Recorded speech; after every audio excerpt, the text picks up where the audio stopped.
यहाँ पर हम कंटिन्यू देखेंगे बेसलाइन असेसमेंट पार्ट 2 का सॉल्यूशन। तो चलिए शुरू करते हैं। फर्स्ट क्वेश्चन है complete the following words with appropriate letter. आपको फॉलोइंग वर्ड्स को, दिए गए वर्ड्स को कंप्लीट करना है लेटर के थ्रू। तो यहाँ पर देखिए पिक्चर भी दे रखी है, ये क्या है, बॉक्स। तो यहाँ पर ओ लिख देंगे जिससे बन जाएगा ये BOX बॉक्स। नेक्स्ट है पेन, तो यहाँ हो जाएगा PEN पेन। नेक्स्ट है कार, यहाँ हो जाएगा CAR कार। नेक्स्ट है रेड, तो यहाँ हो जाएगा RAT red. Match the same sounding words, आपको मैच करना है सेम साउंडिंग वर्ड्स को, राइमिंग वर्ड्स को, जिनको बोलते हैं राइमिंग वर्ड्स। तो यहाँ पर मैच करना है आपको। देखिए pad, pot, hot, toy, boy, एक जैसा वर्ड लगता है अपन को बोलने में, बट अर्थ अलग अलग होते हैं।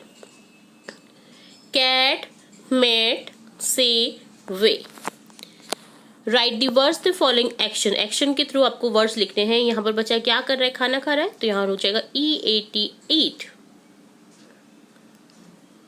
यहाँ बच्चा सो रहा है, तो यहाँ हो जाएगा SLEEP स्लीप सोना। यहाँ पर फाइट हो रही है, तो यहाँ लिख देंगे FIGHT फाइट लड़ना। यहाँ ड्राइव हो रही है, तो यहाँ पर हो जाएगा ड्राइविंग DRIVING ड्राइविंग।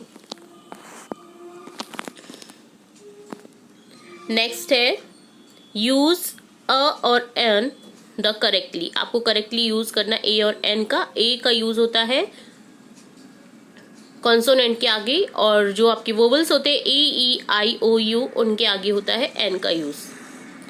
और एक और चीज होती है, अगर साउंड आपका वोवल का हो रहा है तब भी एन का यूज होता है, चाहे वो कॉन्सोनेंट ही क्यों ना हो। जैसे RHOU या आर के आगे ए नहीं आकर के एन आता है। तो चलिए स्टार्ट करते हैं। एप्पल APPLE एप्पल, ए से स्टार्ट है, यहाँ पर हो जाएगा एन। KETTLE कैटल, यहाँ पर हो जाएगा के से स्टार्ट है, तो ASUN सन। अब ये यूनिवर्सल चीज है, यूनिवर्सल चीज के आगे दे का यूज करते हैं, तो यहाँ पर द आ जाएगा द सन। बट आपको और एन का यूज करना है, तो यहाँ पर आप द यूज ना करके आप लिख देंगे अ सन, एक सन। ठीक है। अ हॉर्स, एक घोड़ा। ANR, तो यहाँ पर देखिए आ गया ना आर, HOUR। अब आप कहेंगे कि कॉन्सोनेंट है तो ए आना चाहिए, बट नहीं, यहाँ पर एच के आगे भी एन आएगा, क्योंकि बोलने में ये साउंड कर रहा है वोवल का।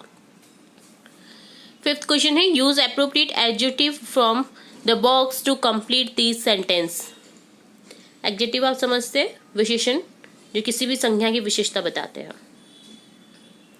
तो यहाँ हो जाएगा अ मैंगो इज, मैंगो कैसा है, पीला, येलो, तो यहाँ येलो हो जाएगा।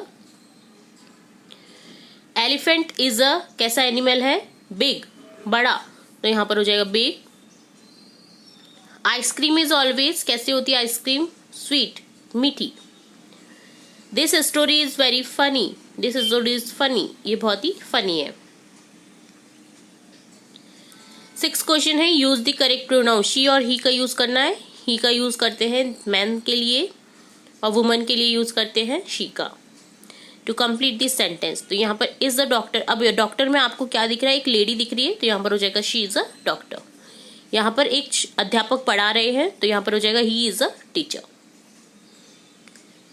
सेवेंथ है write the name of any 4 domestic animals, domestic यानी घरेलू जानवरों के आपको नाम लिखने हैं। Cow, buffalo, camel, dog. Eighth है your teacher ask you how are you, what can you response, तो आपका रेस्पॉन्स कैसा होगा, हाउ आर यू का आई एम फाइन, मैं अच्छा हूं, आप कैसे हैं, मैं अच्छा हूं। नेक्स्ट है अब विच, ए है which day comes between Monday and Wednesday, तो मंडे और वेडनेसडे के बीच में कौन सा डे आता है, Monday, Tuesday, Wednesday, Tuesday. Which month comes after September, September के बाद में कौन सा मंथ आ रहा है, अक्टूबर। नेक्स्ट है write the name of following number, number को आपको स्पेलिंग लिखनी है उनकी। तो मैंने पहले भी कई बार बताया है कि आपको 1 से लेकर के 100 तक स्पेलिंग आनी चाहिए, 1 से 100 तक गिनतियों को इंग्लिश में लिखना आना चाहिए। क्योंकि एक डेफिनेटली आपको क्वेश्चन देखने को मिलेगा अपने एग्जाम में। तो यहाँ पर देखिए 12 है तो यहाँ 12 लिख देंगे, TWELVE 12, 9 NINE 9, 14 FOURTEEN 14 14, 20 20 20 को लिख देंगे TWENTY 20। नेक्स्ट है 11 question, choose appropriate preposition to complete this sentence. आपको प्रीपोजिशन का यूज करना है। तो यहाँ पर देखिए रेड कहाँ पर है, टेबल के नीचे के लिए यूज करते हैं हमेशा अंडर का, पेड़ के नीचे, छाया के नीचे, है ना। तो जो भी अगर नीचे के लिए अगर हम प्रीपोजिशन यूज करेंगे तो वो होगा under. The rat is under the table. Crow है तो कहाँ पर बैठा है, ब्रांच पर बैठा है, शाखा पर बैठा है। तो के ऊपर अगर टच करते हुए कोई चीज रखी गई है, टेबल के ऊपर या ब्रांच के ऊपर या कहीं भी टच करते हुए कोई चीज है, तो उसके लिए यूज करते हैं ऑन का। तो यहाँ हो जाएगा the crow is sitting on a branch. अब देखिए लड़का खड़ा है यहाँ पर दो बॉलों के बीच, तो के बीच में के लिए होता है बिटवीन। बहुत सारे होते हैं तो अमंग का यूज होता है, बट अगर दो के बीच में अगर एक खड़ा है तो उसका अर्थ होता है बिटवीन, बिटवीन प्रीपोजिशन यूज होगा। The boy is sitting between two balls. Boy बैठ रहा है दो बॉल्स के बीच में। The bird is flying. अब बर्ड कहाँ पर उड़ रही है, बॉक्स के ऊपर, बट टच नहीं हो रही है। टच नहीं हो रही है तो यूज करेंगे अबव का। जैसे फैन, हमारे बेड के ऊपर एक फैन है तो टच नहीं हो रहा है ना बेड के, तो यहाँ पर अबव का यूज करते हैं। The bird is flying above the box. Bird कहाँ पर उड़ रहा है, बॉक्स के ऊपर। के ऊपर के लिए यूज होता है अबव। नेक्स्ट क्वेश्चन है label the picture given below. आपको पार्ट्स बताने हैं। एक पिक्चर दी गई है डॉग की जिसमें आपको उसके पार्ट्स बताने हैं। टंग हो गया, आई हो गया, टेल हो गया, लेग्स हो गए। तो इस तरह से आपको लेबल करना था। 13 है write 2 things that you can do and 2 things that you can not. आपको दो चीजें बतानी जो आप कर सकते हो और दो चीजें बतानी जो आप नहीं करते। आई कैन ईट, मैं खाती हूँ, मैं खाता हूँ। आई कैन ड्रिंक, मैं पीता हूँ या पीती हूँ। आई कैन नॉट फाइट, मैं लड़ नहीं सकती या लड़ नहीं सकता। आई कैन नॉट मिसबिहेव, मैं गलत बिहेवियर नहीं कर सकता। ठीक है। Choose the correct helping verb to complete these sentence. आपको हेल्पिंग वर्ब का यूज करना है। देखिए I am going on a vacation. I के साथ में हमेशा एम का यूज करना, आंख बंद करके। ठीक है। तो यहाँ पर हो जाएगा आई के साथ में एम का use. I am going on a vacation, मैं वैकेशन पर जा रही हूँ, जा रहा हूँ। तोसिया ब्लैंक ईटिंग द मैंगो। अब यहाँ पर तोसिया एक सिंगल है तो यहाँ पर सिंगुलर के लिए होता है हमेशा यूज इज का। Tosiya is eating the mango. The fox blank very hungry. Fox कैसे थी, हंग्री थी। तो यहाँ पर वॉज वर्ब में से फॉक्स के लिए हो जाएगा वॉज, सिंगुलर के लिए वॉज का यूज करते हैं। दे ब्लैंक स्टूडेंट्स, वे स्टूडेंट्स थे, विद्यार्थी थे। तो यहाँ पर बहुत सारे हैं तो यहाँ पर वर हो जाएगा दे वर स्टूडेंट्स। पास्ट टेंस के लिए यूज करते हैं वॉज वर्ब का। Look at the picture given below and answer the following question. आपको पिक्चर दे रखी है तो आपको वर्ड्स बताने हैं इसमें क्या क्या आपको दिख रहे हैं। देखिए जैसे बाइनोकुलर्स दिख रहा है, ट्रीज दिख रहे हैं, लोग दिख रहा है, वाटर दिख रहा है, किड्स दिख रहे हैं। आप किड्स भी लिख सकते हैं बाइनोकुलर की जगह। बर्ड्स दिख रहे हैं। ठीक है। तो यहाँ पर आप अपने हिसाब से लिख सकते हैं। यहाँ पर जैसे बर्ड्स लिख दिया आपने, बर्ड दिख रहा है। ठीक है। दूरबीन दिख रही है ना, बाइनोकुलर। ठीक है। गर्ल दिख रही है आपको, है ना, बॉय, वाटर, ट्रीज। ठीक है। तो इस तरह से आप लिख सकते हैं, ग्रास। ठीक है। चलिए नेक्स्ट देखेंगे।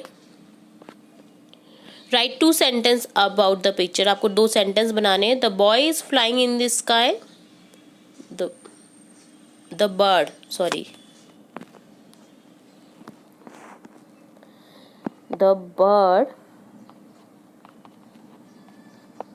is flying in the sky. An owl is sitting on a tree. owl बैठा है यहाँ पर देखिए। तो owl क्या है, बैठा है ट्री की ब्रांच पे। तो यहाँ पर हो जाएगा sitting on a tree.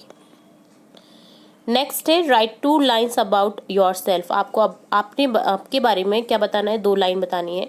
I am studying in class 5, I am love to come school daily. मुझे डेली स्कूल आना पसंद है और मैं क्लास 5 का स्टूडेंट हूँ। Read the passage given below and answer the following question. आपको पैसेज दे रखा है, इसे पढ़ना है और फॉलोइंग क्वेश्चन के आंसर करने हैं। Priya went to the park outside her home. She saw a very beautiful butterfly. The butterfly was blue and yellow in color.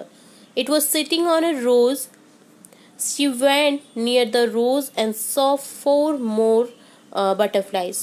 One butterfly was black and white. She wanted to touch it, but it flew away. This made Priya jump a little. Butterfly went sat under a tree. Priya ran after it but could not catch it. What were the color of the butterflies? Butterflies के कैसे colour थे? Blue and yellow. Where did the butterfly fly away and sit? कहाँ पर उड़ी और बैठी? The butterfly went and sat under a tree. What happened when Priya tried to touch the butterfly? Butterfly flew away. वो उड़ गई. Could Priya catch the butterfly? Because तो यहाँ पर लिखेंगे no, because butterfly flew away. वो उड़ गई थी। तो इस तरह से डन होता है आपका बेसलाइन असेसमेंट पार्ट 2 का सॉल्यूशन।